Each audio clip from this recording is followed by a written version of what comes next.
It had no notion of seeking or even paving the way for a final decision by mounting an outflanking movement from Army Group A's sector in the direction of the Somme estuary. On 21st November, the Commander-in-Chief of the Army and his Chief of Staff paid us another visit in Koblenz. In addition to the Army commanders of Army Group A, the commander of Army Group B, Colonel General Villiers Bock, and his army commanders also attended. It was a noteworthy occasion for one reason in particular. Von Brauchitsch had asked that the Army Group and Army commanders should state their intentions and what dispositions they had made in pursuance of the OKH operation order. Yet when our own turn came round, he announced that he only wanted the Army commanders to speak. It was evident from this that he wished to obviate any risk of Army Group A's ventilating its disagreement with the operation order. Consequently, we had no choice but to hand the heads of OKH a further memorandum we had prepared on our opinion of how the offensive should be conducted. This, like its predecessors of 31st October and 6th November, and the four that followed on 30th November, 6th December, 18th December, and 12th January, set forth the principal considerations on which Army Group A's plan for the overall operation were based. Each of these memoranda propounded substantially the same concepts as have already been developed above, so I shall refrain from recapitulating them. In the meantime, it seems, Hitler had been giving some thought to the employment of 19 Panzer Corps in the sector of Army Group A, and to the problem of how to move up additional forces in support of it in case the thrust delivered by the armour still massed with Army Group B did not achieve the quick results expected of it. We are told by Greiner, who kept the OKW war diary, that about mid-November Hitler asked OKH whether and by what methods Guderian's armour could be reinforced should the need arise. Greiner also reports that about 20th November Hitler sent OKH a directive instructing it to make provisions for a rapid switch of the offensive's main effort from Army Group B to Army Group A in the event of the latter's achieving quicker and more far-reaching results. Acting apparently on this directive, OKH at the end of November moved up 14 motorised corps from east of the Rhine to locations behind Army Group A's assembly area. The corps still remained part of the Army Reserve, nonetheless with OKH retaining the express right to decide, in accordance with the situation, whether it would eventually be allotted to Army Group A or B. It is not clear whether Hitler himself conceived the idea of shifting the main weight of the operation to Army Group A, or whether he was even then aware of Army Group A's views. On 24th November, the day after he had addressed the heads of the three services at Berlin, Hitler received Colonel General Verser-Rundstedt and Generals Busch and Guderian. I gathered from Busch during the return journey to Koblenz that Hitler had shown great sympathy for the Army Group's viewpoint at the interview. If this is so, I think he must have been primarily concerned with the reinforcement of our Army Group's armour as a means of opening up the line of the Meuse at Sedan in the interest of Army Group B. I consider it most unlikely that Verser-Rundstedt used this occasion to present Hitler with our own draft plan, particularly as Verser-Brauchitsch's position was so precarious just then. As for Greiner's statement that Hitler had heard of our plan as early as the end of October from his military assistant Schmundt, this at least seems doubtful as far as the timing is concerned. However, Schmundt did come to see us on instructions from Hitler to ascertain whether an offensive really was precluded, as our reports claimed, by bad weather and the state of the ground. On that occasion, Colonel Blumentritt, our Chief of Operations, and Lieutenant Colonel Verser-Tresckow told Schmundt in confidence that the Army Group had sent OKH a plan of attack which it considered to be better than the latter's own. A few days later, Blumentritt, with my consent, given only very reluctantly, though with Verser-Rundstedt's approval, sent Colonel Schmundt a copy of my last memorandum. Whether it was passed on to Hitler or even to Jodl, I cannot say. At all events, when Hitler sent for me on 17th February 1940 to hear my views on an offensive in the West, he gave not the least hint that he had seen any of our memoranda to OKH. It may be that Hitler's object at the end of November was to ensure that the main effort could be shifted from Army Group B to Army Group A when operations were already in progress. This still did not imply any deviation from the plan as it stood to date, nor did it mean that he had accepted our operational precepts. Despite the fact that 14 motorized corps had been moved up behind our assembly area, the operation order remained fully in force. Just as before, success was to be sought first and foremost by Army Group B's massed push through northern Belgium, while Army Group A kept to its protective role. The only difference was that Hitler wanted to be in a position to switch the main effort of the offensive at a later stage if Army Group B's successes did not come up to expectation, or if Army Group A achieved quicker results. This was made palpably clear by the reply I received from General Halder to a fresh memorandum I had submitted on 30th November. It was, incidentally, the first acknowledgement of our recommendations to date. The gist of our own remarks had been that a new point of attack, i.e. through Army Group A, now seemed to be emerging after all, and that provided the Ardennes breakthrough were successful, this must entail extending the scope of the operation just as we had suggested.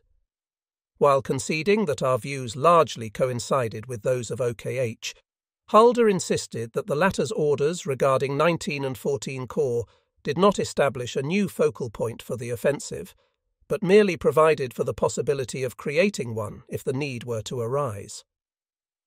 Owing to influences beyond our control, he added, the decision as to where the main effort will be made has changed from a problem of planning to one of command during the operation itself. Two things could be gathered from the above. The first was that Hitler intended that his right to make the crucial decision should also cover the actual execution of the offensive. The second was that he intended making the location of the main effort dependent on how the offensive developed, and that, for the time being at any rate, he was either unacquainted with our own plan or disinclined to adopt it. The latter impression was confirmed by a reply given to me by Halder on the telephone on 15th of December. On 6th of December, I had sent him another personal letter recapitulating all the aspects favouring our operation plan. This letter actually contained the new plan in its entirety. When Halder had still not replied by 15th of December, I rang up General V. Stulpnagel, the Oberquartiermeister Föhr, and asked him how much longer OKH proposed to ignore our proposals. This produced the aforementioned telephone call from Halder. He assured me that the army leaders entirely agreed with us, but were under strict instructions to leave the main effort with Army Group B, or alternatively, to allow for a shift of this effort in the course of the offensive. One might have assumed from this that the heads of OKH had actually come round to our point of view, and that they would have brought it to Hitler's notice in some form or other. However, I learnt at the same time from General Warlimont, Jodel's deputy, and from the chief operations officer of the Wehrmacht operations staff, the future General Verser Lossberg, that OKH had never submitted any recommendations to Hitler on the lines suggested by us. It was all rather perplexing as far as we were concerned.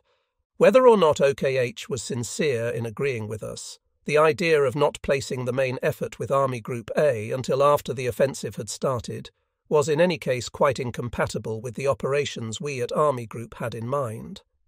Admittedly, it was Napoleon who coined the phrase «on s'engage partout et on voit».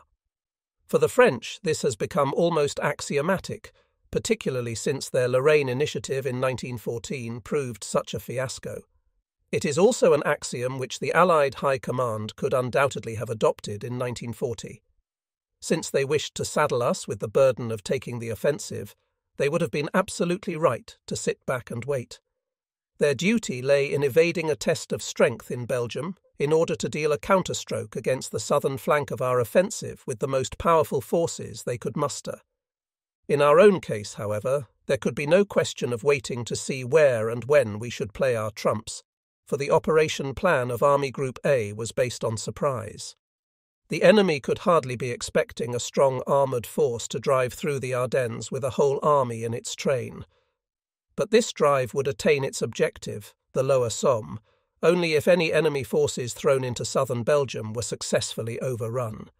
We had to cross the Meuse at the same time as the remnants of these troops if we were subsequently to take the enemy forces facing Army Group B in northern Belgium in the rear.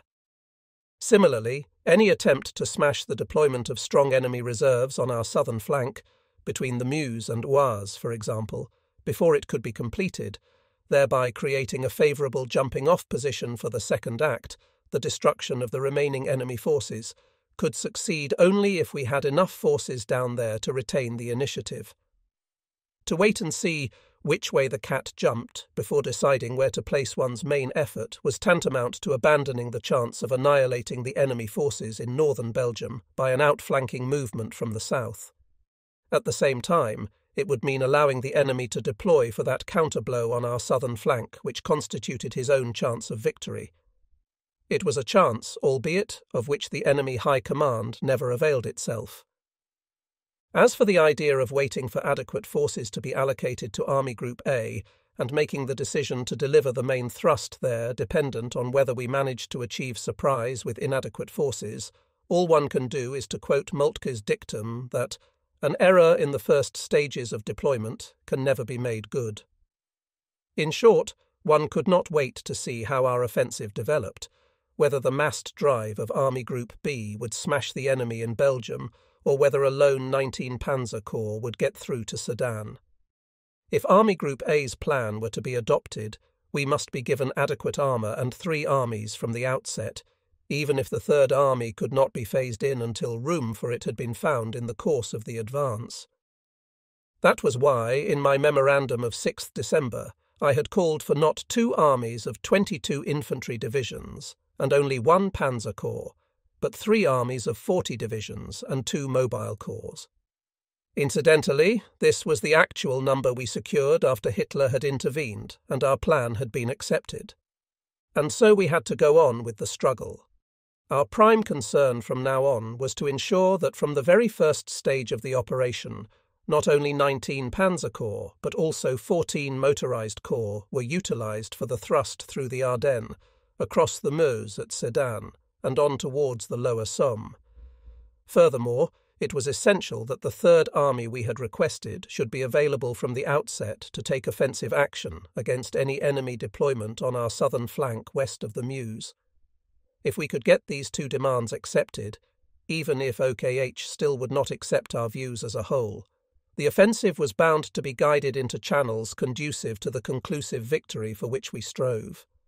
Admittedly, even our own operation plan would not, as Moltke put it, extend with any certainty beyond the first encounter with the main body of the enemy, least of all if a lack of adequate forces brought the attack to a standstill in its preliminary stages. But in that very same context, Moltke pointed out that the military commander must look past this first encounter and keep his eye fixed on the ultimate goal. That goal, as we saw it, could be none other than total victory on the European mainland. Such must be the object of the German offensive throughout, even if 2 distinct phases were needed to achieve it. The Napoleonic precept quoted above, which, in the last analysis, is exactly what Hitler's reservations regarding the location of the main effort boiled down to, might provide an admirable solution in other situations. In our own case, it meant aiming short of absolute victory. On 18th of December, my letter to the Chief of Staff on 6th of December not having produced the desired effect, I submitted to Verse Rundstedt a draft operation order for the Western Offensive based on our own conception of the operation. It was to serve him as a brief in interviews with the Commander-in-Chief of the Army and, if the latter agreed, with Hitler. The interview with Verse Brauchitsch took place on 22nd December, but there was no meeting with Hitler. OKH was also sent the above draft in writing, as I hoped that when expressed in this cut-and-dried form, our views would have more chance of convincing the OKW operations branch than the purely theoretical representations made hitherto. Only after the war did I find that the operations branch never received any of our memoranda from Halder. The weather in the second half of December put any thought of an offensive out of the question. In any case, it seemed advisable to allow an interval to elapse before we again started pressing for a change in the operation plan, since we had supplied quite enough food for thought for the time being. As a result, I was able to go home for Christmas. On my return to Koblenz from Liegnitz, I looked in at OKH in Zossen to find out what impression our draft had made. I was again assured by General Verser Stülpnagel that they were much in agreement with our views, but that OKH was bound by an order from Hitler to leave the decision open as to where the main effort should be made. As before, it was not clear whether the Commander-in-Chief had made any mention of our recommendations to Hitler. It seemed improbable that he had done so, since I learnt from Lieutenant Colonel Husinger, then GSO-I of the Operations Branch, that Weser Brauchitsch had not been near Hitler since 5th November. In the new year, Hitler's weather boffins livened up again. The clear, frosty weather promised a fine spell which would enable the Luftwaffe to go into action, though the cold, accompanied by a thick blanket of snow in the Eifel and Ardennes, was by no means propitious to armour. At all events, Hitler again issued the code word, which set the troops moving into their final assembly areas for the offensive. Undeterred by this, we sent OKH one more memorandum on 12th January. It bore the title Western Offensive and again set forth the views we had so often expressed on the need to aim at a decisive victory.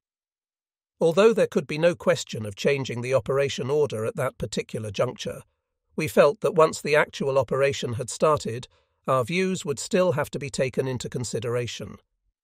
In any case, the order to start the offensive had been countermanded so many times already that it was reasonable to hope for a repetition that would still leave us time to get the plan fundamentally changed. To achieve that, however, we had to remove the stumbling block which to date had prevented our own plan from being accepted. Where did this lie? According to what OKH had told us, it lay with Hitler.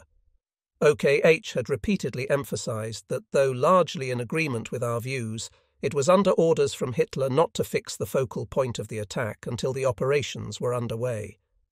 But had OKH in fact ever apprised Hitler of our plan, which differed so radically from its own version? Would it not be possible to convince Hitler if only he could be shown a plan directed not merely at limited objectives, but actually visualizing something which, as far as we could see, neither he nor the heads of OKH had seriously considered to date: the possibility of conclusive victory in the West? To get this clarified once and for all, the memorandum was accompanied by a letter from Colonel General Verser Rundstedt, ending with the following sentence: "Now that this army group has been informed that the Führer and Supreme Commander has retained overall control of the operations by reserving the right to decide where the main effort will be made, i.e., that OKH is not free to make its own operational decision, I request that this memorandum be submitted to the Führer in person. Signed, Ver Rundstedt." This demand, which was made at my suggestion and to which the General had immediately been ready to append his signature, did, to a certain extent, contravene German military tradition, which prescribed that only the Commander-in-Chief of the Army or his Chief of Staff were competent to make recommendations to the Supreme Commander. However, if OKH really agreed with our views, there was nothing to stop it taking up our operation plan and submitting it to Hitler on its own initiative. This would have given it an opportunity of impressing him, and possibly of rehabilitating itself as the ultimate authority in all matters affecting land operations. No one would have been more pleased to see this happen than myself, as one who had striven so much with Colonel General Verser Fritsch and General Beck to give OKH this standing during my period of office as Oberquartiermeister Fey. That we at Army Group A never sought publicity as the progenitors of the new strategy is proved by the fact that it only became known after the war following Liddell Hart's talks with Weser Rundstedt and Blumentritt. Author. If, on the other hand, OKH had already made an unsuccessful attempt to get proposals in line with our own accepted by Hitler, the submission of a plan initiated by Colonel General Verser Rundstedt, of whom Hitler held so high an opinion, would have considerably strengthened its position. perhaps it would then still have been possible to dissuade Hitler from making the location of the main effort dependent on the course of operations. This, or so we had been led to believe by OKH, was now the main obstacle to the realization of our policy. The answer we received to this memorandum was disappointing. It said we were mistaken in supposing that OKH sought only limited objectives, as others were to be fixed in due course. Provision had been made for assigning Army Group A extra forces and an additional army headquarters, but the actual timing must rest with the Commander-in-Chief of the army.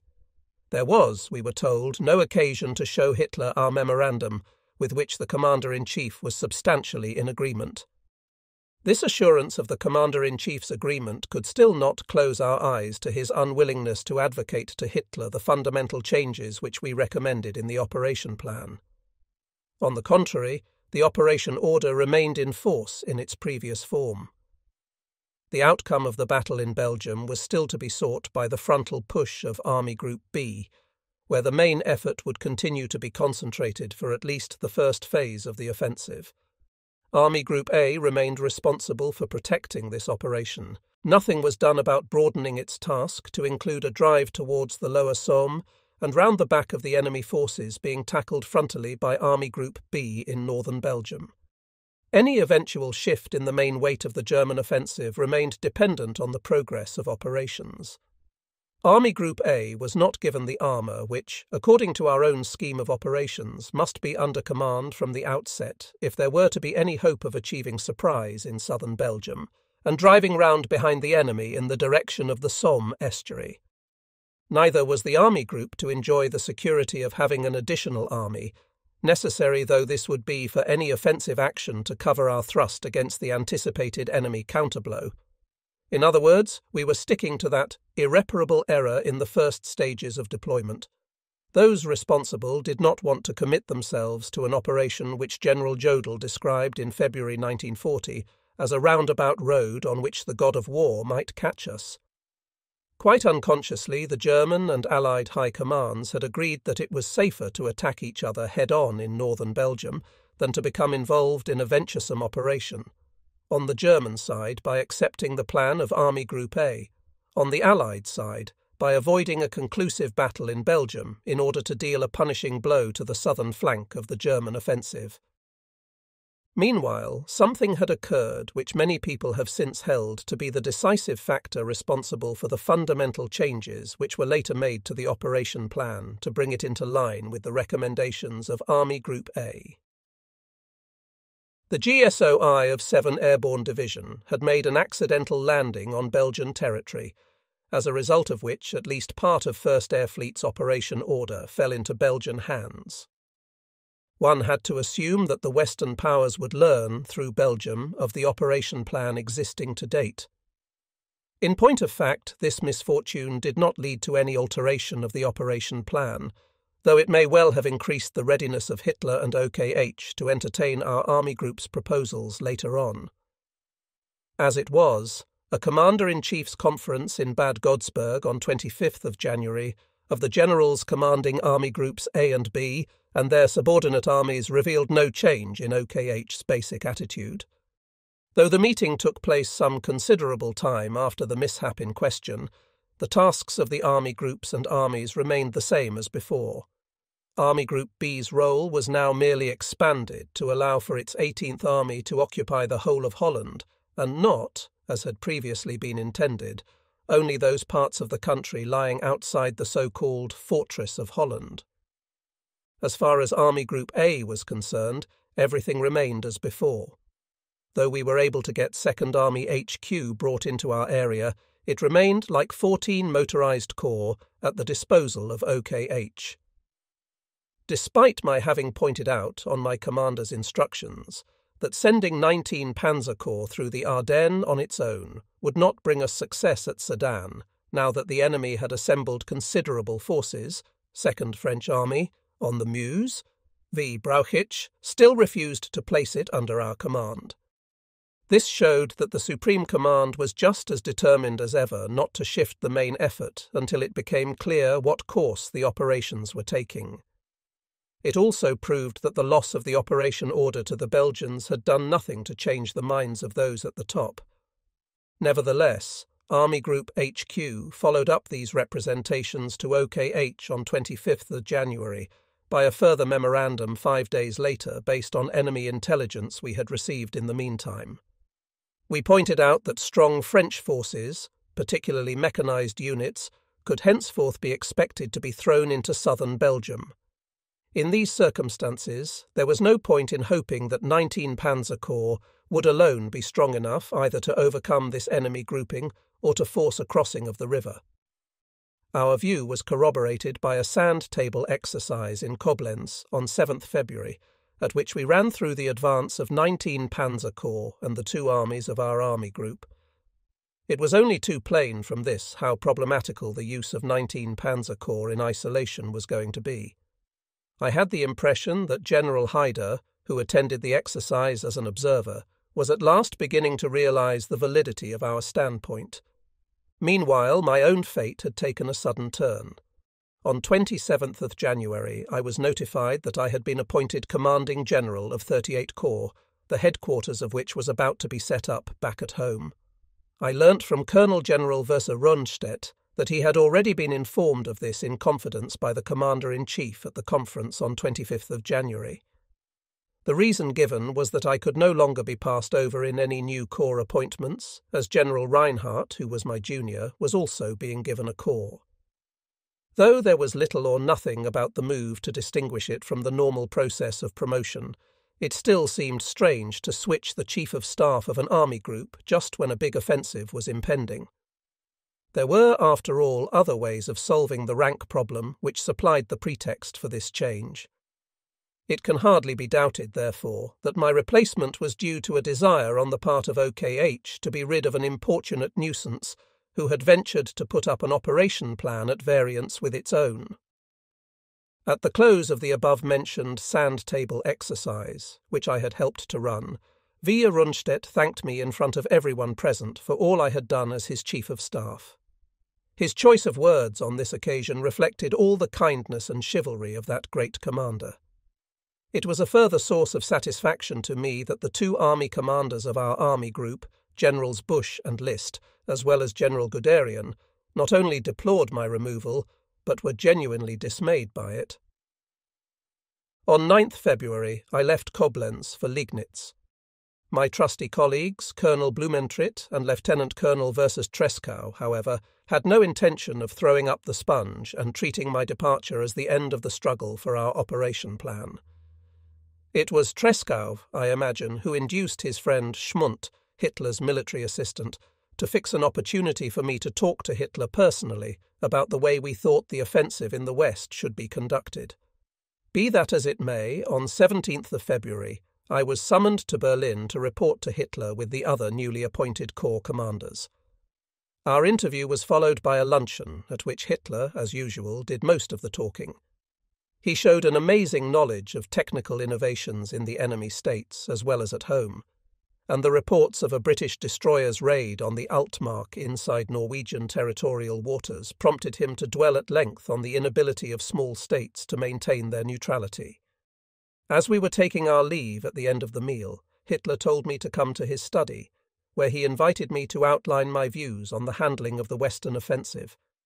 I am not clear whether he had already been informed of our plan by Schmundt, and, if so, in what detail.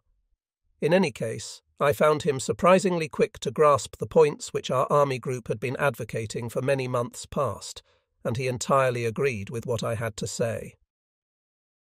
Immediately after this conversation, I filed the following minute for the information of HQ Army Group A.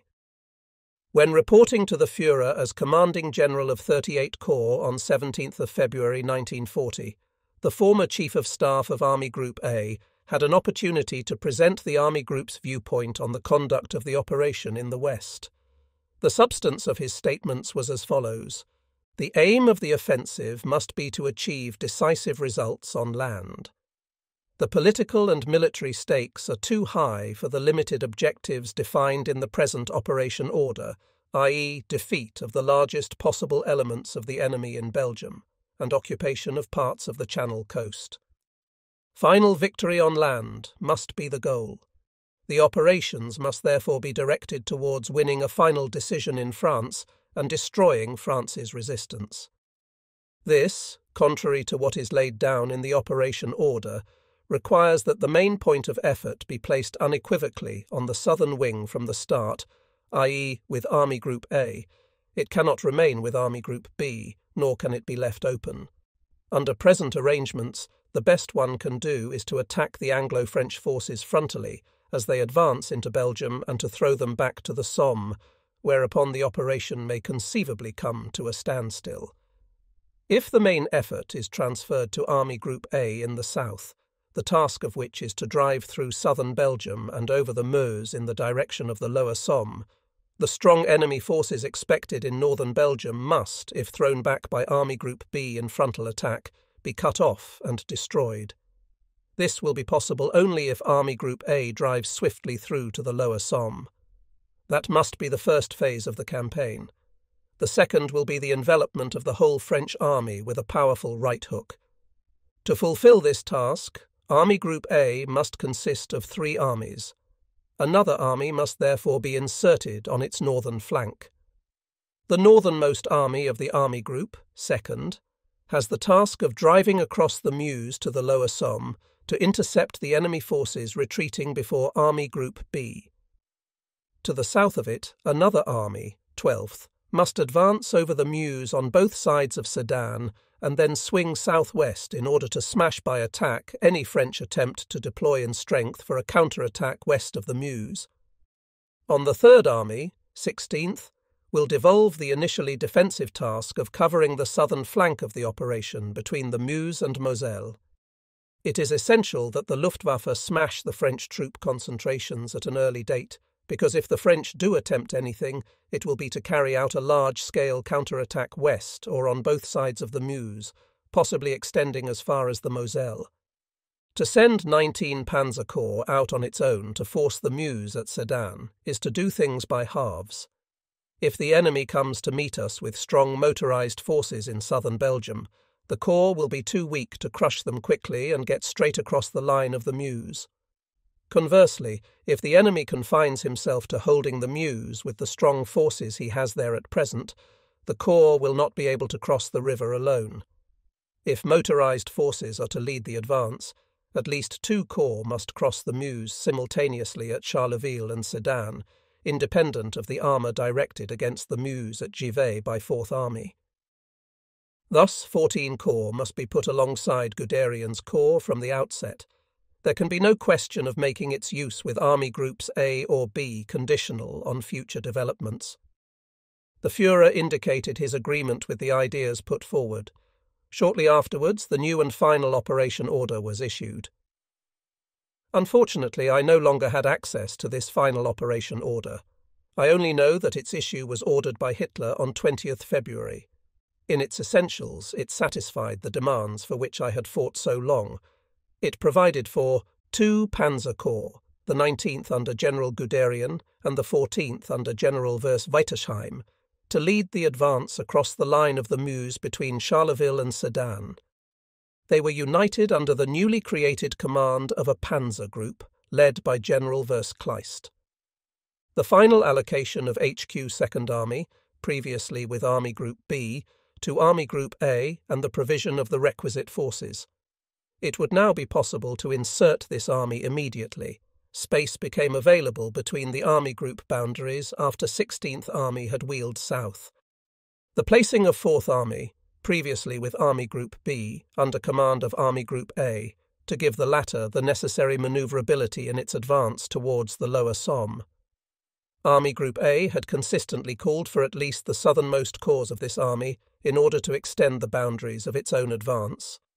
Greiner is mistaken in putting the time of this change in the order of battle as far back as November. It was only implemented in pursuance of the new operation order. By these new instructions, OKH implied that it fully accepted the Army Group's point of view. The main weight of the operation as a whole was transferred to the southern wing to the fullest extent, permitted by the breadth of the ground available to us north of the Maginot Line and the road network existing there. At the same time, Army Group B remained strong enough, with 3 armies, to discharge its task in northern Belgium and Holland with the overwhelming success now known to us. Army Group A, on the other hand, was now able to surprise the enemy by thrusting through the Ardennes and across the Meuse to the lower Somme. In this way, it could prevent the enemy forces fighting in Belgium from withdrawing behind this river. It would likewise have been possible to deal effectively with any big counterblow against the southern flank of the German offensive. As far as the execution of the German assault operation in May 1940 is concerned, I would say this. The attack of Army Group B, thanks to the superiority of the German troops, and especially the armoured units, had a more decisive success than one might have expected in view of the strength of the Belgian fortifications, and the fact that it was compelled to attack frontally. Despite this, the really decisive reason for the Allies' utter defeat in northern Belgium was still the surprise thrust through the Ardennes, across the Meuse to the Somme estuary, and ultimately against the Channel harbours. Apart from the energetic leadership of Colonel-General Rundstedt, this success is, I feel, primarily due to the tremendous verve with which General Guderian translated the Army Group's operational principles into action. The success in northern Belgium was not as complete as it might have been. The enemy succeeded, according to Churchill's figures, in evacuating 338,226 men, 26,176 of them French, from Dunkirk, though they lost all their heavy weapons and equipment in the process. This successful evacuation must be attributed to the intervention of Hitler, who twice stopped the onward sweep of our armour, once during its advance to the coast and again outside Dunkirk. 3 different reasons have been given for the latter order, the true effect of which was to throw a golden bridge across the Channel for the British Army. The first reason is that Hitler wished to spare the German armour for the second act of the French campaign, in which connection Keitel is said to have told him that the ground around Dunkirk was bad tank country. Another reason offered is that Göring assured Hitler that the Luftwaffe was quite capable of preventing the escape from Dunkirk unaided. In view of Göring's thirst for prestige and his proclivity to boastfulness, I think it extremely probable that he did make some statement to this effect. Both arguments were wrong from the military point of view. The third reason given is that Hitler, according to reports of a conversation between him and Rundstedt, deliberately allowed the British to escape because he believed it would facilitate an understanding with Britain. Whatever the answer may be, Dunkirk was one of Hitler's most decisive mistakes. It hampered him in attempting the invasion of Britain and subsequently enabled the British to fight in Africa and Italy. While Hitler accepted Army Group A's idea of cutting off the enemy in northern Belgium by driving through the Ardennes to the sea, and allowed this to be carried out as far as the gates of Dunkirk, he did not entirely adopt its other idea of simultaneously creating a point of departure for the second phase. The German command was thus content to cover the dash of Army Group A's mechanised elements to the sea against counterattack on either side of the Meuse, by dropping off the succeeding divisions like a long string of pearls to defend the threatened southern flank. Apparently, it was thought too risky that any enemy attempt to counterattack in strength should be thwarted by immediately striking south to the west of the Meuse, and thereby tearing apart the enemy front between the Meuse and Oise once and for all. As was to be seen later on in the Russian campaign, Hitler had a certain instinct for operational problems, but lacked the thorough training of a military commander, which enables the latter to accept considerable risks in the course of an operation, because he knows he can master them. In this case, therefore, Hitler preferred the safe solution of defensive action to the bolder method suggested by Army Group A. It was his good fortune that the enemy commander did not mount any big counter-offensive, though in fact the latter could well have assembled some 50 divisions for this purpose on both sides of the Meuse, possibly extending as far east as the Moselle, even if it had meant temporarily abandoning everything in Holland and Belgium outside the fortified zones.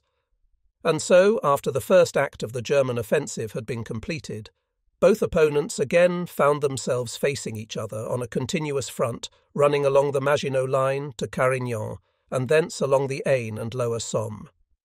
The Germans' first task was to penetrate this front all over again.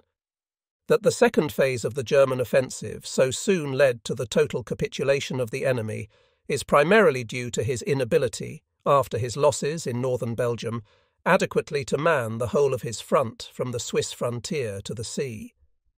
Another reason was that the morale of the French army had already been badly dented, not to mention the fact that the enemy possessed nothing matching the quality of the German armoured formations. Had the Allied Commander-in-Chief acted as HQ Army Group A thought he should, he would have decided on a large-scale offensive on both sides of the Meuse. According to the plan of Army Group A, however, this would have been smashed while still in the assembly stage. If Army Group B, after simultaneously encircling the enemy in northern Belgium, had then wheeled forward over the lower Somme to envelop the rest of the French forces after the pattern of the Schlieffen plan, we should have finished up fighting a battle in the rear of the Maginot Line with the fronts reversed. In view of the fact that, with the exception of the British escape from Dunkirk, we ultimately gained a brilliant victory in the French theatre of war, the above observations may appear superfluous. Perhaps their only importance is to show that even if the enemy had displayed greater energy and better judgment, the new plan would still have won the campaign, even allowing for the critical moments that might have occurred in the first phase between the Meuse and Moselle. Subsequently played in the execution of the Western offensive was so insignificant that I could well afford to leave it out of these memoirs altogether. My primary reason for including it is to pay grateful tribute to the bravery and extraordinary achievements of the troops who served under me at the time. Another is that the operations of 38 Corps following the Germans' successful breakthrough on the Somme will serve to illustrate a pursuit that was kept up right across the Seine and down as far as the Loire, and never gave the enemy a moment's peace until his final collapse. During the months in which others continued to work on the ideas for which I had fought, I initially had the modest task of watching my corps headquarters and the ancillary signals regiment assemble in Stettin. From time to time I received instructions to inspect new divisions in the process of being set up in Pomerania and Poznan. On 10th May 1940, I learnt of the start of the German offensive in the west over the radio in Liegnitz, where I had gone for a short leave. It goes without saying that during the next few days, all my wishes and most ardent hopes were with our troops as they drove through the Ardennes. Would they succeed in racing across Luxembourg and penetrating the Belgian defences on either side of Bastogne before strong French forces could close in? Would it be possible to maintain the momentum of the armour as it went over the Meuse at Sedan and created the basis for an encirclement of the enemy's northern wing? The reader will appreciate that I was not feeling exactly grateful to the body which had banished me into the German hinterland at the very moment when the plan for which I had struggled so long and so doggedly was coming to fruition in the west. On the evening of 10th May came the order to move HQ 38 Corps up to Brunswick. From there the next move took us to Düsseldorf, where we came under command of Army Group B. For the next few days I had nothing else to do but swan around inspecting the powerful Belgian positions which had fallen in the first assault on the Meuse at Maastricht and along the Albert Canal, as well as the very up-to-date fort of Eben-Emael, which had been taken in a surprise raid and was still under fire from Belgian batteries further back. I also visited Army Group B and 6th Army to brief myself on the progress of the operations. I gathered that they still had no clear picture of what the enemy ultimately proposed to do. Neither, it seemed, had OKH, since it continued to cloak its future intentions in silence and confined itself to extending the boundary between the two army groups further to the northwest. On 16th May, our headquarters came under command of Army Group A, and the next day I reported to my erstwhile commander, Colonel General Verse Rundstedt, in Bastogne. I received a most cordial welcome from him, my successor, General Verse Sodenstern, and the rest of my old staff, and here at last I learnt how well the operation through the Ardennes and over the Meuse had progressed. Our corps was to go over to 12th Army, which would carry on with the westward drive towards the lower Somme, whereas the new 2nd Army was to be inserted between 12th and 16th Armies with a front facing southwest. Immediately on my arrival at HQ 12th Army, I experienced a piece of interference by Hitler in the conduct of military operations. Acting on Hitler's instructions, OKH sent down an order to the effect that Panzer Group Kleist must not go any further than the Oise for the time being, and that 12th Army was to swing southwest and go over to the defensive. 2nd Army was now to be inserted between 4th and 12th Armies to take over the further advance west. The reason given was that the Führer wished at all costs to avoid any German setback, however temporary, which would boost the already abysmally low morale of the French populace. He feared that such a setback might actually occur if 12th Army continued its envisaged drive westwards towards the lower Somme and got caught in the flank by a French counterattack coming up west of the Meuse from the south. In other words, the propagandist interests of the politician were already beginning to impinge upon the job of Supreme Commander. On the one hand, it was clear that in halting Panzer Group Kleist on the Oise, one risked losing the chance to destroy the very enemy forces in northern Belgium which the Panzer Group was supposed to take in the rear. At the same time, the order that 12th Army was to go over to the defensive on the front facing southwest meant abandoning the initiative in the area between the Meuse and Oise. As it happened, there was no reason at the time for expecting any large-scale counterattack in this sector. As Army Group A saw it, the enemy would need at least another week to bring up the forces necessary for a counter-offensive, if indeed he had any such plan in mind. The whole point was, however, that one of the basic propositions repeatedly put to OKH by the Army Group during the winter had been that an offensive solution should be found for securing the southern flank of the thrust towards the lower Somme. It was now apparent that Hitler, though not bold enough to accept a temporary risk on the southern flank of the German offensive, was already claiming the right to exercise a personal and detailed control of army operations. The fact, however, that he was able at this juncture to plead the spectre of an even temporary German setback as grounds for intervening may perhaps have been due to OKH's failure, despite the advice given earlier by the Army Group, to insert 2nd Army into the front as soon as the first German forces had crossed the Meuse. It could go either between 4th and 12th Armies to carry on with the drive for the lower Somme, or between 12th and 16th Armies for the offensive advance to the southwest between the Meuse and Oise. The reason for the omission cannot have been the lack of space for further divisions in the front line, since the important thing was to have an army headquarters in the line in time for the divergence which must now ensue in the direction of the thrusts. Room for more divisions would be found in due course when the zone of operations broadened out.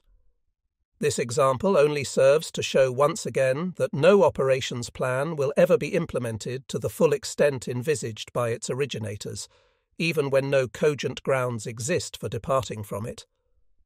Even if on this occasion Hitler's interference did not seriously prejudice operations, as was subsequently the case when Panzer Group Kleist was halted outside Dunkirk, the defensive role he had allotted to 12th Army still enabled the enemy to build up a new front on the Aisne, which had to be cracked all over again in the second phase of the French campaign, at the cost of some very heavy fighting.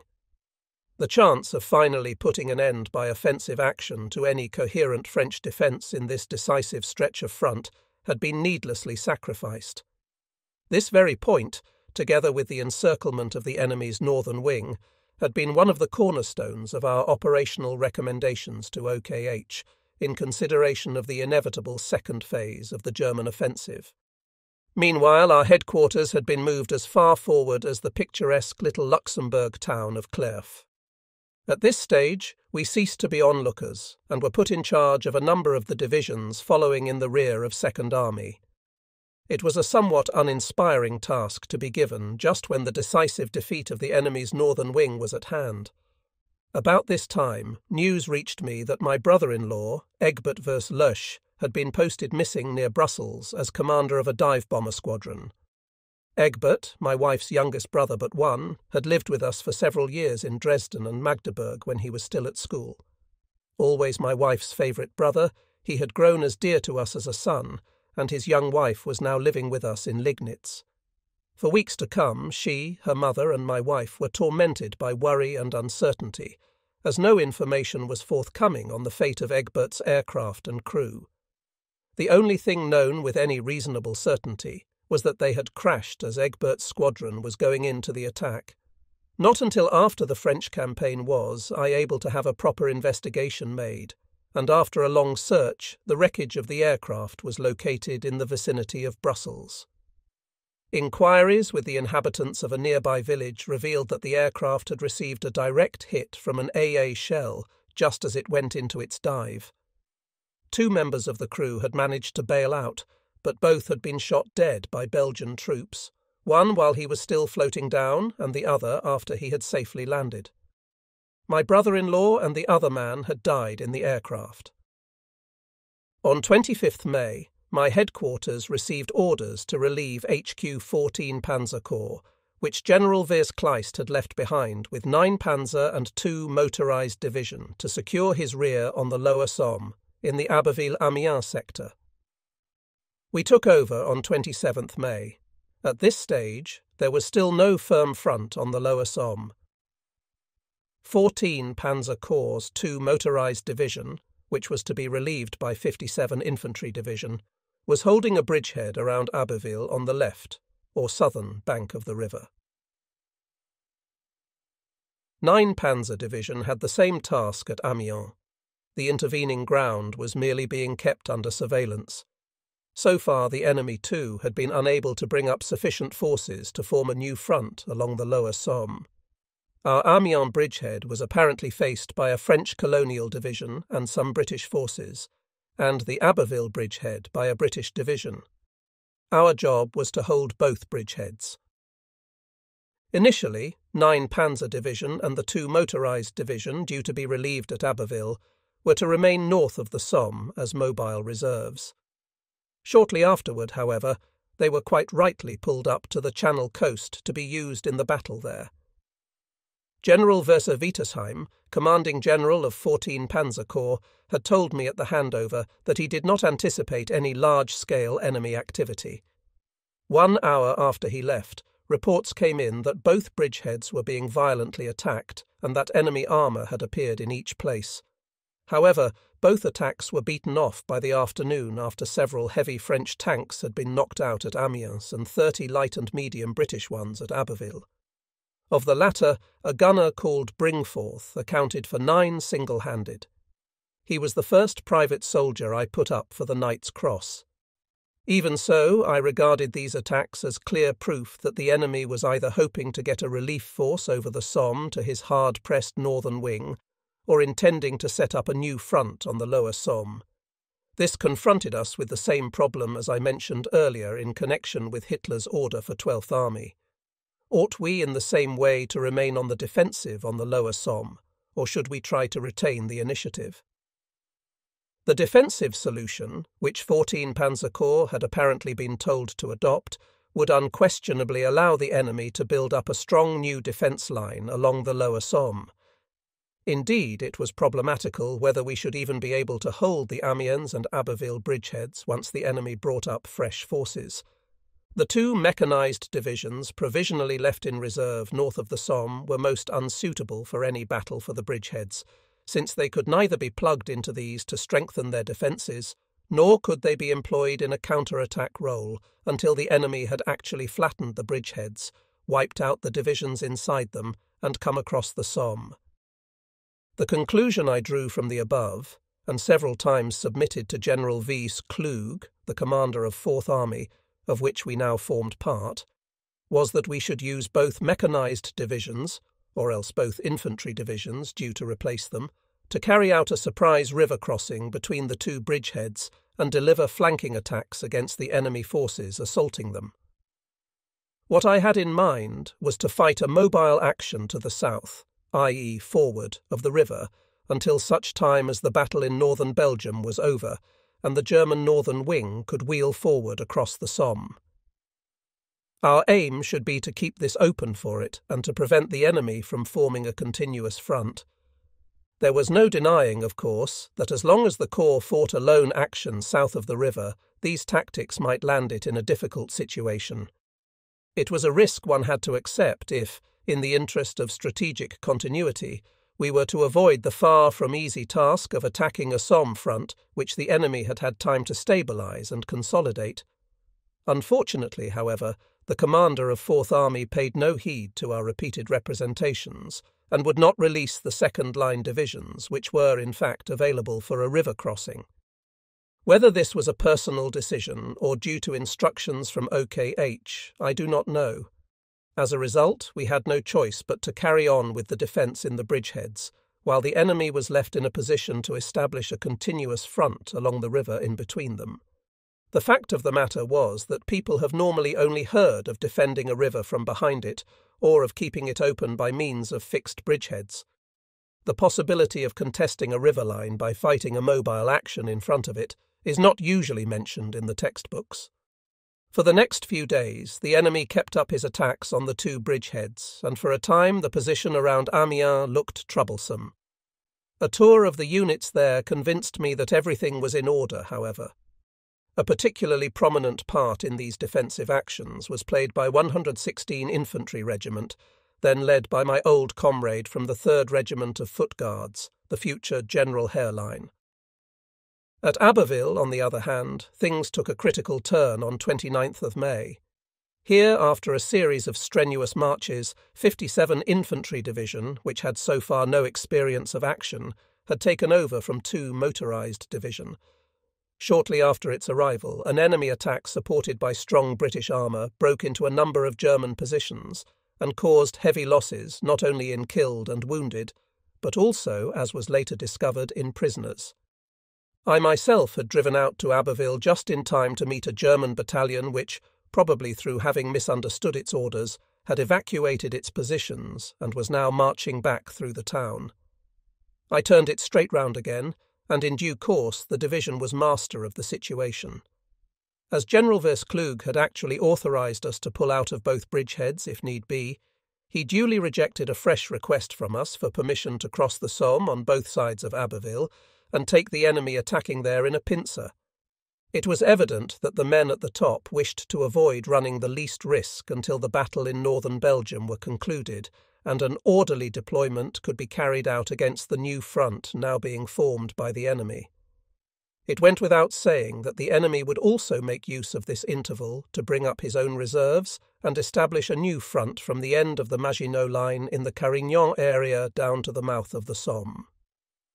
Once already, between the Oise and Meuse, Hitler had voluntarily surrendered the initiative, thereby enabling the enemy to form his front on the Aisne. Now all attempts to retain the initiative south of the Somme had been renounced as well. While I had been fated to be little more than an onlooker for most of the first phase of the campaign in the west, at least the second was to bring me the experience of being able to play my full part as commander of a senior formation. All our attempts to persuade our superiors to allow us to cross the Somme before the enemy organised a cohesive defence behind it had proved fruitless. The first few days of June were now devoted to preparing for the planned attack, which Fourth Army was due to launch early on the 5th. The sector on both sides of Abbeville was taken over by 2 corps, General Count Brockdorff. Between this and 38 Corps, General Hoth's 15 Panzer Corps was sandwiched in at Ailly. The Amiens bridgehead, including 9 Panzer Division, was taken over by 14 Panzer Corps, General Verswietersheim, which simultaneously came under command of the adjacent army. 38 Corps was thus left with a sector barely 30 miles wide on each side of Picquigny.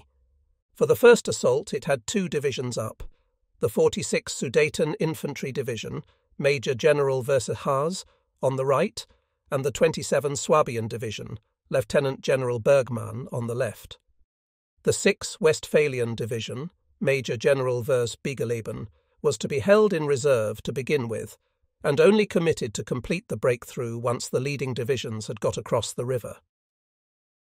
Of these 3 well-tried divisional commanders, General V. Haase was executed after the attempt on Hitler's life on 20th of July 1944. General Bergmann was killed in the east, and General Vers Biegeleben died during the war. Author. While the high ground on our own side undulated gently down towards the Somme, and had no woods to provide any effective cover, the southern banks rose steeply and gave the enemy an ample view of our jumping-off positions. However, the actual valley of the river, which was only a few hundred yards wide, concealed the two opposing front lines from each other by virtue of the numerous thickets at the water's edge. On the southern side, still within the valley, were several villages, notably Brayley, Ailey and Piquigny, which the enemy appeared to have occupied in strength. Like most French villages, they had massive houses and walls that offered excellent strong points to any defender. Up on the high ground behind the steep southern bank, in the rear of the enemy's defence zone, there were more villages and a number of sizable woods, affording the enemy useful centres of resistance and cover for his artillery. Our corps was now faced by two French divisions, a Negro Colonial Division and the 13 Alsatian Division. Intelligence reports indicated that the enemy's artillery was certainly no weaker than our own numerically, and possibly even stronger. In view of the type of ground and the ratio of forces involved, I felt our attack would best succeed if we utilised the element of surprise. Our own artillery was thus ordered to remain completely silent until the assault began.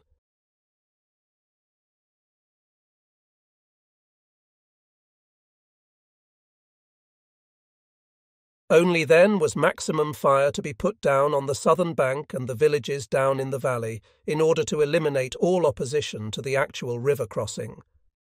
The infantry of both our divisions had been moved up into the riverside undergrowth the night before the attack, complete with rubber dinghies, pontoons and gangboards. Their mission was to effect a surprise crossing at first light and bypass the villages. The river crossing at dawn on 5th of June succeeded along the entire front, taking the enemy completely unawares. Then, however, his resistance came to life again up on the escarpment and in the villages by the river. The enemy fought bravely, the Negroes with their characteristic bloodthirstiness and contempt for human life, the Alsatians with the toughness one had to expect from this Alemannic people, who had furnished Germany with so many good soldiers in World War I. It was really tragic to meet these German lads as foes in the present fighting. When I talked to the prisoners, many of them told me, not without pride, that their fathers had served in the German army, the Guards, or the Imperial Navy. It all put me in mind of the numerous Alsatian recruits I had trained myself in the 3rd Foot Guards, most of them, like my range estimator of those days, Lance Corporal Deschang, being excellent soldiers. I had watched the start of the attack from my corps command post in a copse fairly near to the front. As soon as we were satisfied that the crossing had been generally successful, I went forward in my car. Now the struggle for possession of the commanding heights and the riverside villages started. One thing that struck us was the relative inactivity of the enemy artillery, which was quite out of proportion to the number of batteries we had identified. Obviously, the French gunners were still far too Maginot-minded. Their shooting was not adaptable enough, and their speed in putting down strong concentrations of fire fell far short of the standard required in a war of movement. What was more, they had not developed forward observation technique to anything like the same extent as we had, nor were there specialists in this field of the same quality as our own observation battalions. As is so easy, the victor of 1918 had apparently been resting on his laurels much too long. It was, at all events, a pleasant surprise, as far as we were concerned, to find that the effect of the enemy artillery was not remotely comparable with that experienced in the static conditions of World War I. All the same, my own crossing of the Somme flats proved somewhat ticklish, since the recently erected emergency bridge was still within range of the enemy in the village of Brayley. Nevertheless, I managed to get through quite safely to 63 Infantry Regiment of 27 Division, which, led by its excellent commander, Colonel Greiner, had just taken the opposing heights, though not without heavy losses. What struck me as particularly admirable was the composure of the wounded, who were having to wait in the dead ground for vehicles which could not evacuate them at this early stage. Next, I went back over the Somme to make my way via another crossing point to 40 Infantry Regiment of the same division, which had gone in on the left wing of the corps. It was pinned down in front of Neuilly Wood, which fell largely within the sector of the neighbouring 14 Panzer Corps and was still held by the enemy. Here, too, I fear, quite considerable losses had occurred, since the regiment was under fire from behind from the village of Ely, which was still in enemy hands. Despite this, the high ground commanding the valley had been captured here too. 46 Infantry Division, on the right, had likewise made a successful crossing and was now in possession of the opposing heights. One could thus feel satisfied with the first day's results, even though the fighting for the riverside villages lasted well into the night. As for the corps on each side of us, 15 Panzer Corps was also across the river, but could make no headway for some time, owing to the fact that the enemy was fighting hard for a large-sized locality called Araines, and thereby blocking the road indispensable to the armoured vehicles. On our left, 14 Panzer Corps, which had attacked from the Amiens bridgehead after a preparatory bombardment, appeared to have met with a serious hold-up because of enemy minefields. For this reason, it was directed to attack southwards, with the result that we were out of touch with it for the remainder of our advance. The attack of 5th of June had gained us so much space south of the river that it was possible to bring the first batteries over during the night. However, it was still not clear whether the enemy would admit his defeat or try to continue his tough resistance further back. In such situations, there tends to be a complete lack of intelligence on a vital question like this. A veil of uncertainty, the one unvarying factor in war, had descended on the enemy's location and intentions. Any over-hastiness at such a time can lead to severe setbacks, whereas a delay of even a few hours may enable the enemy to build up a new front that will cause another round of heavy losses. The field commander, whose reaction here is to wait for unimpeachable intelligence reports to clarify the situation, has little hope of being smiled upon by the goddess of war. In the very early hours of 6th of June, therefore, I drove out to the command post of 46 Division, which had meanwhile moved over to the south bank of the river. Finding everyone there obviously still half asleep after the strenuous events of the previous day, I pointed out the necessity of immediately taking up the pursuit, since the division appeared to have no direct contact with the enemy. With that, I drove out to the division's forward areas, where, finding units of 42 Regiment without orders, despite the audible din of combat out to their front, I set about getting them on the move. Next, I paid a visit to the right-hand regiment of the corps. Though in fact ready to go forward, it was waiting to see what effect the artillery had on the village of Coisy to its front and the adjacent high ground and wood perimeter. Reconnaissance reports were not available. As I had the impression that neither the village nor the high ground and woods were any longer occupied, I ordered the regimental commander to start advancing on a broad front but in well-dispersed groups. If there really were enemies still out there, they would duly show themselves and be beaten down by the artillery, which was being held in readiness. As long as it advanced in the pattern I had ordered, moreover, the regiment need have no fear of heavy losses.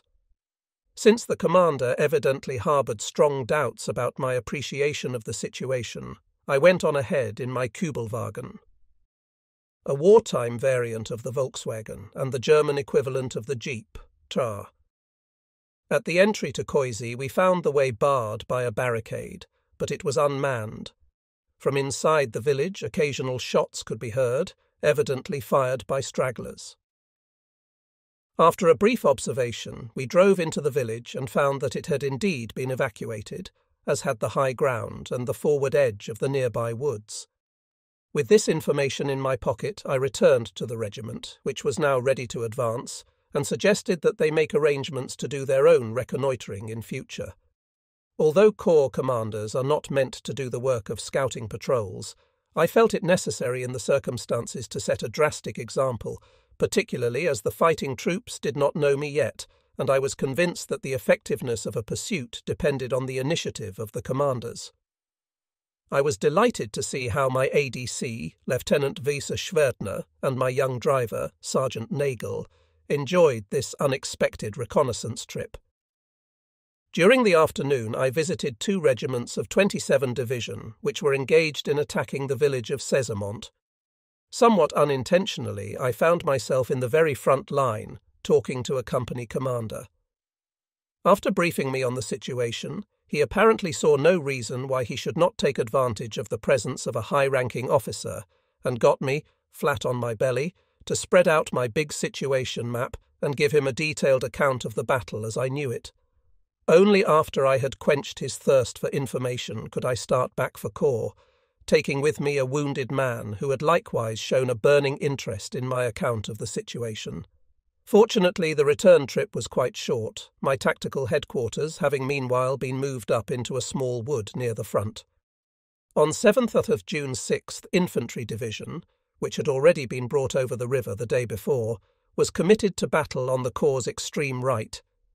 These sturdy Westphalians, who have always been good soldiers, showed admirable élan, and when I drove out to see the division in the course of the afternoon, I found the steep depression of the Poix sector, which could actually have served the enemy as a useful support, already captured, the small town of Poix in our hands, and the regiment busy attacking a village on the far side of the sector.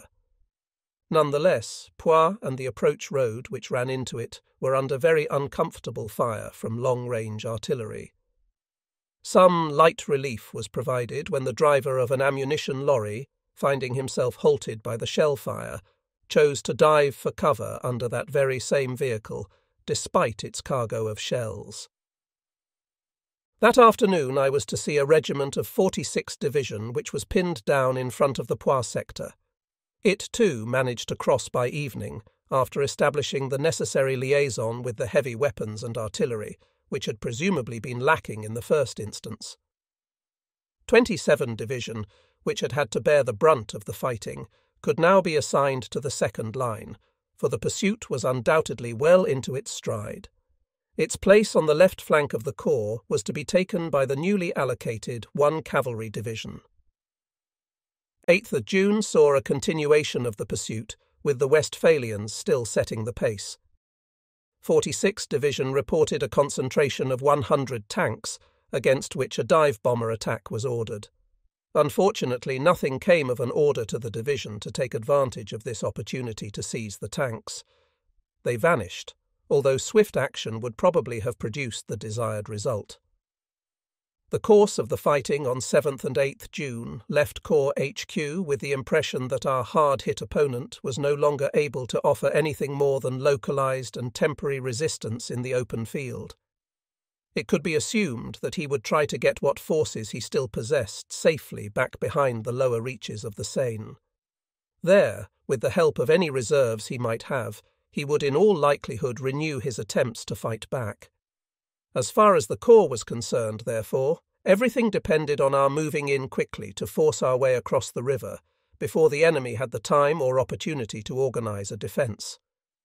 So although the corps was still about 45 miles from the Seine on the evening of 8th June, orders were given to the leading divisions to have their motorized spearheads not only up to the river, but actually across it by the following day.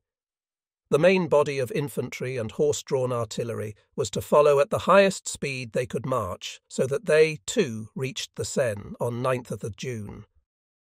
6th Division was directed towards the crossing at Les Andelys, 46th Division to that at Vernon. This was an extraordinary feat to expect from troops who had been engaged in a running fight with the enemy for 4 days past, but there happen to be moments in war when a senior commander must impose the most severe demands if he is to avoid flinging away an opportunity for which his troops may have to fight all the harder later on. In this case, moreover, the overall operation argued in favour of taking swift action. So far, the French seemed determined to defend Paris. There were strong enemy forces stationed in the metropolitan defence system running from the Oise to the Marne far north of the city. If the Seine could be crossed below Paris, the defences in question would be lifted off their hinges, and the forces manning them would have no alternative but to withdraw hastily from the city to avoid being cut off. Thus the situation of the corps dictated high demands on the troops. It required commanders at all levels to display the utmost initiative and to act with the greatest possible speed. An opportunity as favourable as this must be seized with both hands. From the early morning till the late evening of 9th June, I was out on the road ensuring that the forward divisions of the Corps reached the objectives assigned to them. It was a pleasure to note that despite what they had already been through, our infantry were cheerfully prepared to go to the limits of endurance to attain their goal, the Seine. Naturally, the usual frictions occurred, although in the case of 6th Division, everything went off very smoothly. Early in the morning, I had met the 2 divisional commanders and then paid a visit to 46th Division. When I subsequently arrived at 6th Division's crossing place by Les Andelys about noon, I discovered that the reconnaissance battalion had by now reached the river and that the divisional staff were already preparing for the crossing, which was due to take place that afternoon. Unfortunately, the bridge had been blown by the time the reconnaissance troops arrived. The picturesque little town of Les Andelys, perched high on a cliff, was burning from a dive bomber raid, which, since it gave advance notice of our arrival, we had not in the least desired. 1 or 2 difficulties did crop up in the case of 46th Division, however. First of all, it had moved off 3 hours later than was expected. By the time I returned to it after visiting 6th Division, it had lost all contact with its reconnaissance battalion, and the latter, wherever else it might be, was certainly not at the Seine, like that of 6th Division. There was nothing for it but to suggest to the commander of 46th Division that he meet me early that evening at Vernon, his crossing place. He might, I added, at least bring his missing reconnaissance battalion along with him. Meanwhile, I returned to Les Andelys, where I found 6th Division's crossing in progress at 3 points in the face of only weak opposition. The infantry and horse-drawn artillery had strained every nerve to reach the Seine in good time. On returning to Vernon about 7 in the evening, I found that the divisional commander and his reconnaissance battalion really had arrived. Here, too, unfortunately, the enemy had had time to destroy the bridge. As Vernon was under rather fierce machine-gun fire from the south bank of the river, I directed that the reconnaissance troops should cross at night under the cover of darkness. During this turbulent chase, I had been unable to employ 1 cavalry division, which had meantime arrived in the Corps area, as I would have liked. It was still too far back, and the army had let me have it only on the express understanding that I committed it on the Oise to cover the army's left flank against any threat from Paris. Incidentally, the division reported that it had been attacked, still far to the rear of my advanced divisions, by strong enemy armoured forces. These were clearly the tanks that had previously given 46th Division the slip and were now marauding in our extended flank. When, after a short night's sleep, I returned to Vernon in the early hours of 10th June, 46th Division, too, had got its first elements across the river. Thus, 38 Corps was the first to have established a firm foothold on the south bank. The troops had every right to be proud of the pursuit they had accomplished, and I, for my own part, was happy to know that swift action had probably spared the Corps a hard struggle for the Seine crossings. 38 Corps' position was no enviable one all the same. It stood alone on the south bank of the river. 15 Corps on its right had not reached the Seine until 10th June, and had then been diverted to Le Havre. 2 Corps, which was following behind, was still some distance away. On the left flank loomed the big question mark of Paris, where any number of the enemy might be hidden. What was more, 38 Corps needed another 2 days to lift all its forces over the river. The 2 weak pontoon bridges at Les Andelys and Vernon were the object of repeated attacks by the RAF, which did in fact succeed in putting the one at Vernon out of action for a time. If the enemy commander still had any reserves available on this wing and could bring himself to take the initiative, 38 Corps in its isolation south of the river would inevitably be their target. The commander of 4th Army, Colonel General Versus Klug, had told me at the start of the offensive that the operational objective set him by OKH was to gain bridgeheads south of the Seine. Even if it were the Supreme Command's aim to decide this second phase of the French campaign not, as I had envisaged, by a strong north wing wheeling round to the west of Paris on the lines of the Schlieffen plan, but, most successfully, as it turned out, by a southward thrust of massed armour to the east of Paris, the mission allotted to Fourth Army still seemed a most inadequate one. For even if the thrust east of Paris were intended to be the decisive action, with Army Group C's breakthrough attacks on the Maginot Line and Army Group B's advance over the lower Somme ranking as perhaps only secondary undertakings, it was necessary that we retain the initiative. Army Group A did not start its drive across the Aisne until 9th of June, and it still remained to be seen whether this would bring the decisive success expected of it. At the same time, one had to assume that the enemy, also with the Schlieffen plan in mind, would not overlook the danger of our executing an extensive outflanking movement across the lower Seine, and would duly take his own countermeasures. This gave us all the more reason for retaining the initiative on the right wing of the German armies, and not leaving the enemy any time to deploy here for either defence or counterattack. If, then, Fourth Army's strategic role, as I saw it, gave reason for pressing on with the attacks south of the river, it seemed wrong to me that 38 Corps should sit in a bridgehead and wait for the enemy to amass what might prove to be superior forces against it. I thus asked the army for permission to attack southwards as soon as my corps' artillery were across the river, instead of holding the bridgehead which we had meanwhile expanded to the Eure. As a precaution, 27 Infantry Division 2 had been brought over to the south bank of the Seine. On 11th June, moreover, I requested approval to bring one cavalry division south of the Seine from its position on the Oise, where it had that very day scored a neat success against the enemy armour mentioned above. In the circumstances, I found it entirely natural that the one cavalry division we possessed should form the spearhead of the pursuit. My intention was to use it to bar the railway lines and roads to Paris at the earliest possible date. Unfortunately, my proposals were turned down on the grounds that the army must first await instructions on its future actions. One cavalry division was then taken away from me and placed under command of Walcourt in the second line of advance, with orders to continue guarding the Oise flank and in any case to remain north of the Seine. And so, to my intense regret, this fine division was deprived of the one role that would have corresponded to its special character. Two incidents on the evening of 11th June served, in my opinion, to vindicate the requests we had made. 58 Infantry Regiment of 6th Division shot down an enemy pilot who was found to be carrying documents indicating that an extensive withdrawal had been ordered. Secondly, 46th Division reported that it was being subjected to a strong attack by the enemy's tanks, a sign that he found our presence south of the river most disagreeable. Further inactivity on our part could only improve the position as far as he was concerned. 46th Division beat off the attack the same evening, though the losses it suffered in the process were not inconsiderable.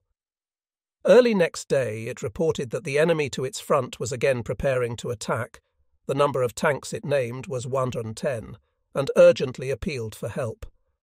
I resolved to go over to the attack on my own initiative with all three divisions. Hardly had the orders to this effect been issued, however, when the army commander himself appeared. While agreeing with my decision, he felt he must still bide his time in the absence of any fresh operational directives from OKH. His main anxiety was obviously that I might set off with my corps on my own. Consequently, he gave strict orders that the attack must not go beyond the line Évreux-Passy. To make doubly sure, this was reiterated in army orders the same evening. While the attack of 27 Division on the left made good progress, 46th Division reported that it was not yet able to get started because it had insufficient artillery, ammunition and rations on the south bank. Even so, it had repelled the tank attacks, though the number involved had proved to be not more than 50 or 60. The next few days were again a period of pursuit, Second Corps crossing the Seine to our right on 13th of June. That day we put up at a little chateau belonging to the well-known novelist Colette d'Arville, who was unfortunately away. I thus spent the night in Madame's bedroom. Like the salon, it was most elegantly furnished, with a private entrance from the park, presumably dating back to gayer days. The swimming pool outside was a great boon to us all. On 14th of June, we received a visit from the Commander-in-Chief. I was able to apprise him of the Corps' successes to date, but while taking note of these, he revealed nothing about any future intentions. On 15th June, Colonel General Versailles informed me that 4th Army had now been given Le Mans as its objective, and stressed the need to go flat out for this without any regard for the formations on either flank.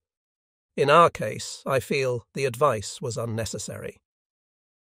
On 16th of June, the divisions of the Corps again encountered organised resistance along the line Ferté-Seignoche-Châteauneuf. The forces involved were elements of 1st, 2nd and 3rd mechanised divisions, which, after fighting in Flanders, had escaped through Dunkirk and disembarked again at Brest. Troops of 2 Spahi brigades and a Moroccan division were also identified. By evening, enemy resistance was broken. Here, too, I was most impressed by the men of 6th Division when I visited the latter during my tour of the divisions. That evening we received an army order fixing Le Mans-Angers as our axis of advance. 1st Corps was to be phased in on our left, taking 46th Division under command. 15th Panzer Corps, less 1 division earmarked to take Cherbourg, was to advance on the Lower Loire and form bridgeheads there. This seemed to be the be-all and end-all of it.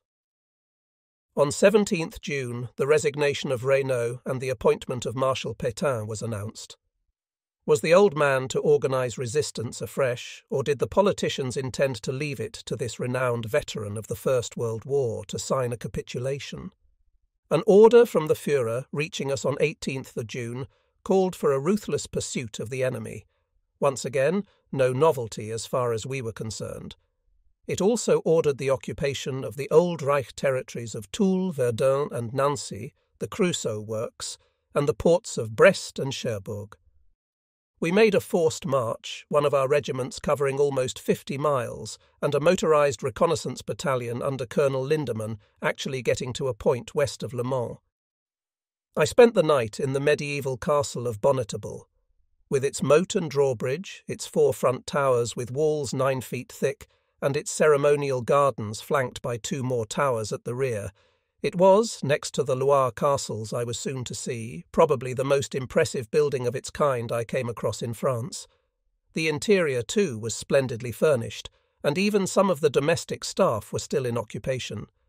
The owner, M. de Rochefoucauld, Duke of Doudaine, had unfortunately fled.